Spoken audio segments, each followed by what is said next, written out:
Whether you are a fan of Harry Potter or a fan of theme parks, do you know everything there is to know about the Wizarding World of Harry Potter parks within Orlando? Today, we are going to be talking about 31 plus facts about the Wizarding World of Harry Potter, Hogsmeade, Diagon Alley, and the Ministry of Magic. You may know some of these, whether you're preparing for a trip or whether you're just a big fan of Harry Potter and theme parks. All of these facts are for you. So without further ado, let's get started with fact number 1. If you've never been to the Wizarding World of Harry Potter within Orlando, you are actually missing out on 4 exclusive rides only found in Orlando. If you've been to the other Wizarding World parks, you at least get to experience 2 of them, but there's 4 missing that you do not get to ride.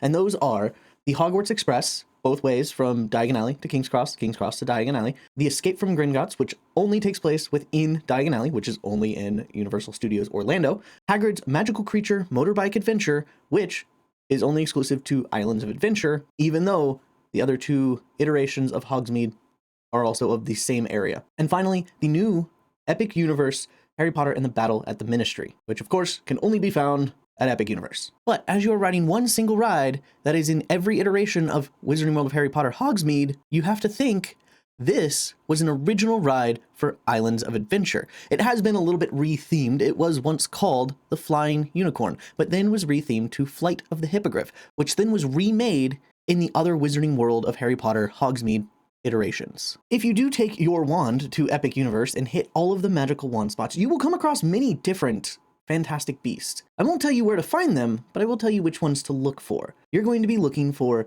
the Grindylow, as well as the Niffler, and finally, don't miss the Demiguise. With so many wand interaction spots to be able to choose from, did you know there are 4 hidden magic spells that you have to find help to figure out how to do those spells? Well, I won't tell you what the spells are, but I will tell you where to find them. The first spell is within Diagon Alley. It's going to be in the Scribulous window to the right of the Feather Quill, which is another Scribulous window where there is a magical spot. But there is one next to it where there's a magical scroll where if you use a spell, it will reveal text that has been hidden on the scroll. And don't think to just do it once. If you have a chance to do it multiple times, you'll be able to see multiple messages. Now, the mystery spell number 2 is in the far right window of Slug and Jigger's Apothecary. This one is also in Diagon Alley. When you use a spell, a suspicious barrel full of gook starts to bubble up, and then you start to smell something rotten. Oh, those were dung bombs. Whoops. The final spell is also within Diagon Alley, but it is specifically in Nocturne Alley. There is also another magic spot right where you will be standing, but this one's not too hard to find. It's just hard to access because, number 1, it is a 2nd generation only interactive wand spot that is hidden. And you not only have to have the 2nd generation wand, but you have to have it connected to your Universal Play app and finish all of the missions leading up to it. Then you can go to this spot, which is the iron bars that block a set of stairs. It's where you use Incendio for one of this wand spots. But if you do everything right and find this location, you may meet a Dementor. It's the worst part of Azkaban. Where are the Dementors? And the final spell is within the Wizarding World of Harry Potter Ministry of Magic, located within the 1920 streets of Paris of Epic Universe. This location is outside the Librairie Magelad. Pardon my French, literally. This is also a 2nd generation wand only spot. But what you do is if you learn the magic spell, you can compete against a timer to cast as many spells as you possibly can. So let's see how well you can do on that, and let me know in the comments below if you've tried any of these. Now, as you're coming towards Diagon Alley, before you enter into the magical world, check out the record shop next to the Leaky Cauldron. If you're a fan of Universal, you may notice that some of those records seem to have sly references to what used to be. In the record shop, there are references to Jaws, which was the ride that was once where Diagon Alley stands. Now, instead of a burned, bloody shark, we get a fire-breathing dragon. It's a pretty good trade-off if you ask me, but I will always miss the ride that was. Now, after you see the record shop and make your way into Diagon Alley, make sure to watch out for a dripping sign, because the Leaky Cauldron sign outside of the Leaky Cauldron entrance is actually leaky. Just watch where you step, because you'll see a puddle of water on the floor, and then if you look up, you'll see the sign that is leaking. But all in all, In a hot day in Orlando, maybe it's not too bad to have a leaky sign leak on your head. Might be a little rusty. Now, if you ever find yourself within the Owlry of Hogsmeade, make sure to grab a letter and send it off. Because this is a nice free souvenir if you already bring your mail, because they will stamp any mail that you send with a Hogsmeade stamp. It's free, and you could just bring an envelope. You may have to buy stamps. Actual shipping stamps, not included. So make sure to bring those. Now, if you do find yourself in Nocturne Alley, in Borgin and Burke's, make your way to the back of the shop, where you'll see a mysterious cabinet. It's very familiar. Do not step inside. But if you put your hand on the handle, you may hear quite mysterious sound of a canary, and then it will disappear. Is Draco Malfoy testing the vanishing cabinets again? Well, we won't know. Now, back in Hogsmeade, be careful when using the restrooms, because you may have an unwanted guest while you're trying to use the loo. Because unfortunately, Moaning Myrtle has found a new residence within the Hogsmeade bathrooms and is causing quite a fuss. She's banging against pipes and screaming and wailing, and it kind of makes it a little awkward when you're trying to pee. Oh well, when you gotta go, and I'd rather go there than having raptors. How many types of butterbeer do you think the Wizarding World of Harry Potter has? Did you say 3? Did you say 4? Did you say 8? Well, all of those are wrong because there's 9. I know. 9 types of butterbeer. That's freaking ridiculous, right? But it's not. It's so delicious. It's one of my favorite parts of going to the Wizarding World of Harry Potter. But I'm sure most of you could probably guess at least 3. You've got cold, you've got frozen, and you've got hot butterbeer.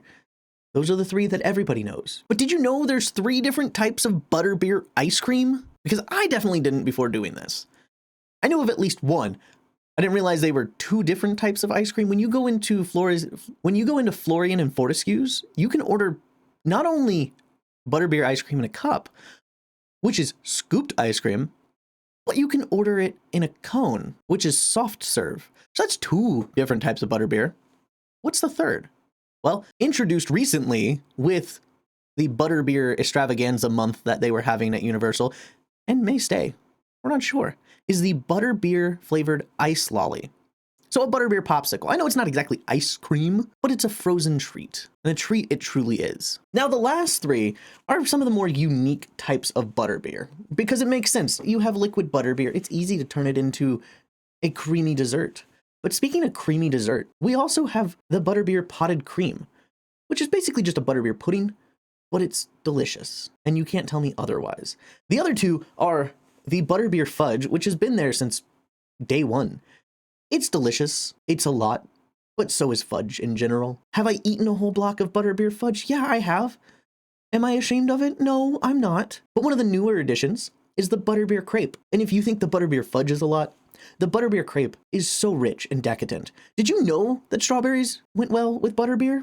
Because I didn't until I had this crepe, which had strawberries on it, and I ate it with the butterbeer crepe, and it was delicious. I do recommend that if you are going to have it, you share with someone, because one human should not eat more than half of that, because you will throw up, because you will eat it all, and then you will go on Battle of the Ministry, and it will shake it out of you. I would recommend getting it after Battle of the Ministry. As you're making your way from Hogsmeade to Diagon Alley, aboard the Hogwarts Express, keep a sharp eye out as you start to see lightning flash. When you're looking out the window, right in front of Malfoy Manor, a quick blink and you'll miss it. Literally. It's as quick as lightning, because when the lightning strikes, you will see Voldemort standing in front of the Malfoy Manor, holding up his wand. But then the next time the lightning strikes, it's just a tree. Was it all in your head? Or did it really happen? Maybe both. Now, as you're in Diagon Alley, if the day is not windy, you may see the Ukrainian Ironbelly spit fire.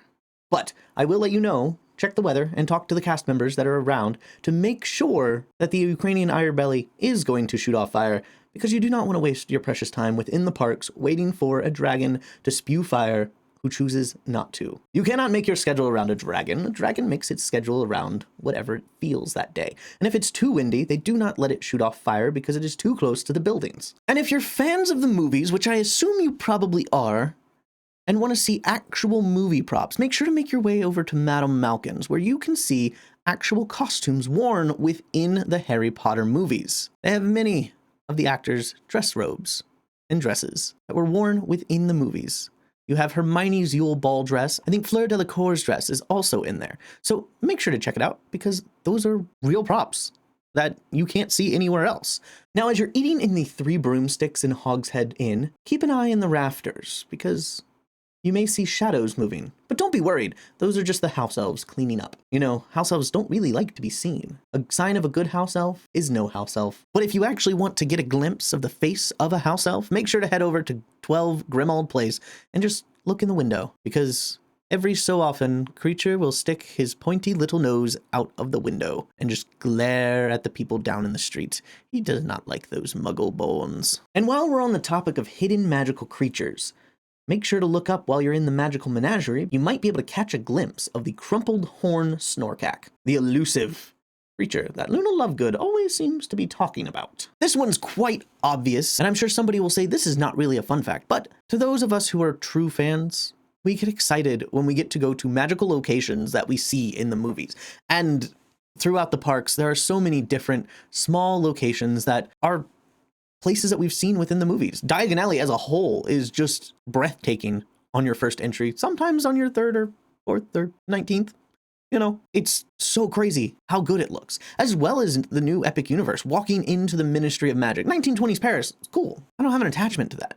But going through the Floo network and popping out in the Ministry of Magic atrium, which looks like a 1-to-1 scale of where Harry, Voldemort, and Dumbledore fought it out for Harry's soul, is just jaw-dropping. But then also being able to see the Hogwarts castle in the distance, there's no words. But there are so many different places throughout the 3 Wizarding World parks that just match 1-to-1 locations from the movies.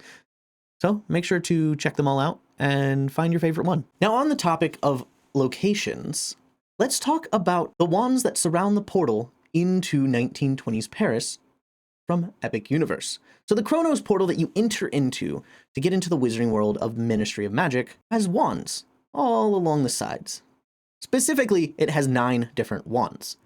4 on the left, 4 on the right, and 1 held up high in the middle. We will go through each of those wands. On the left, you have Voldemort, Harry, Ron, and Hermione. On the right, you have Newt Scamander, Tina Goldstein, and Queenie Goldstein, as well as Grindelwald's original wand. And in the center, you have Dumbledore's wand, specifically the Elder Wand, but I think at this point it is supposed to be Dumbledore's wand. Actually, in canon, it's Harry's wand based on the time of the story that takes place within the ride, maybe. If you're interested in the story of the parks, make sure to check out a video I put out about 2 weeks ago about the story of the Wizarding World parks. Now, talking about the entrance to Epic Universe, let's talk about the exit from the Wizarding World. The Phoenix Arch, in its majestic glory as you walk in, is beautiful. But as you turn around when you walk in, the artistry within it is absolutely gorgeous. But to mirror the entrance, the exit has details mostly the same. So in the middle, of course, as a representative Dumbledore with his Elder Wand held above his head, you have Fawkes, the Phoenix, spread wide over the arch. I know it's not exactly Fawkes, but, you know, in this representation, I think it is. Then on the right, all of the magical creatures on that side are magical creatures that we see within the Harry Potter series. And then all the creatures on the left are magical creatures that we see within the Fantastic Beasts series. All of them are magical creatures, but they are separated by Fantastic Beasts and Harry Potter. Now, as you walk the streets of 1920s Paris, if you have your wand out, you better also have a wand permit, because if not, you may be approached by an Auror who will start to question you on why you are a strange wizard in a strange land. Why are you here and where's your wand permit? Are you up to no good? But you could also meet colorful characters as well as an Auror, as in students from the local school Beauxbaton, Ilvermorny from America, and also a transfer from Hogwarts, walking the streets doing a project on magical creatures. They may even bring out their magical textbook, the Monster Book of Monsters, but make sure you do not put your hand near it until after they stroke the spine. But if you are a fan of magical creatures, make sure to check out Le Cercle des Arcanues, which may have a surprise cameo. I'm not going to ruin it for you here, but you will be pleasantly surprised by the special guest that appears near the end. And with all these content creators going to Epic Universe, they all seem to keep saying, I'm so excited to use the Floo network for the first time. I'm sorry to break it to you, but if you've been to Hogwarts, you've used the Floo network. Because within Harry Potter and the Forbidden Journey. When you're in the room of requirements and Hermione tells you to say astronomy tower, you're Floo traveling to get to the astronomy tower from the room of requirements. I'm not trying to take the magic away. Just saying. If you've been to Hogwarts, you have already traveled by Floo. Congratulations. You're a natural at it. You didn't even know that you were traveling by Floo. Over the years, Harry Potter and the Forbidden Journey within the Wizarding World of Harry Potter Hogsmeade has gone over many changes. Of course, there are 3 iterations of this ride throughout the world, but the original ride opened up where you had to wear 3D glasses. And with the jostling of the ride, the moving of the screens, and the wearing of the 3D glasses, a lot of people didn't make it out of that ride the same. Most people complained of nausea. Some people actually did vomit on the ride, but eventually they took away the 3D to make it more accommodating to those who ride it. Plus, 3D glasses are expensive, and I'm sure the park realized it's probably better off that we just get rid of that. There's so much 3D and people don't like it, and we appreciate it. It will be going through refurbishments coming up shortly, so hopefully maybe it'll be a smoother ride and more updated to follow along with Monsters Unchained. Now, if you've ever visited Ollivander's, you know his main component with pairing a wizard with a wand is that the wand chooses the wizard. Those who have studied wand lore know this much. But if you were walking through the 1920 streets of Paris and run into Cosmere, she may beg to differ. To her, wands are fashion statements. Find the wand you like, and you will always be happy. So it depends on what your preferences are, but sometimes the wand chooses a wizard, and other times the wizard chooses the wand. So yes, with Epic Universe's introduction, we are actually able to visit the Ministry of Magic. But there's not only one entrance to the Ministry of Magic, there's 2 different entrances to 2 different Ministry of Magics. So yes, you have the Metro Floo, which does take you to the Ministry of Magic. The one I am talking about is everyone probably already knows this one. To get into the British Ministry of Magic, outside of Diagon Alley, there's a phone booth, which can take you to the Ministry of Magic. It is the visitor's entrance. But within the 1920 streets of Paris, there is the entrance to the French Ministry of Magic that Newt Scamander took to enter the French Ministry of Magic. There's a small gazebo in the middle of the courtyard outside of Bar Moonshine. So if you wondered what the importance of that little gazebo was, that's what it was. It's the entrance to the Ministry of Magic in France. Now, if you ever wanted to use the visitor's entrance to the British Ministry of Magic, make sure to dial 62442, which spells magic, and you'll get the operator, who will let you know that the Ministry of Magic is closed today. At least that entrance is. You may have to take the Floo network this time. And while you're outside of Diagon Alley, using the phone, make sure to call up the night bus and go behind the back of the night bus. I know it feels out of bounds, but you can actually go into the night bus if you go through the back and get pictures of the inside of the night bus. Very exciting. So another little Easter egg for the passing of time throughout the series is when Hogsmeade first opened, Zonko's and Honeydukes were 2 different shops. You had Honeydukes products, you had Zonko's products. But then along came Diagon Alley and the introduction of Weasley's Wizard Wheezes, who became so successful, they ended up buying both Zonko's and Honeydukes and put Zonko's out of business. Did you know that we almost had the Wizarding World of Harry Potter within Disney World? I know that seems kind of weird now with the fact that we have 3 different Wizarding World parks in Orlando, but could you imagine walking in, seeing Cinderella's castle, and then turning left and seeing the Hogwarts castle? What? That would have been weird. Unfortunately, Disney and Rowling split ways because of a disagreement on how they wanted to do the park. Rowling wanted it to feel like a small British village, close alleyways, cramped shops. And Disney said, no, we don't do it that way. This is what we want. And they split ways. And Universal said, we'll take you. And that's what happened. And finally, with the introduction of the Ministry of Magic within Epic Universe, there are a lot of green bricks. Specifically, 125,000 green bricks within the Ministry of Magic. That's a lot. But if you need to pass the time while you're in the extremely long wait line that is Battle at the Ministry, there you go. Prove me wrong. How many bricks are within the Ministry of Magic? That is 31 plus fun facts. So without further ado, we will see you next time. Stay marvelous and Nox.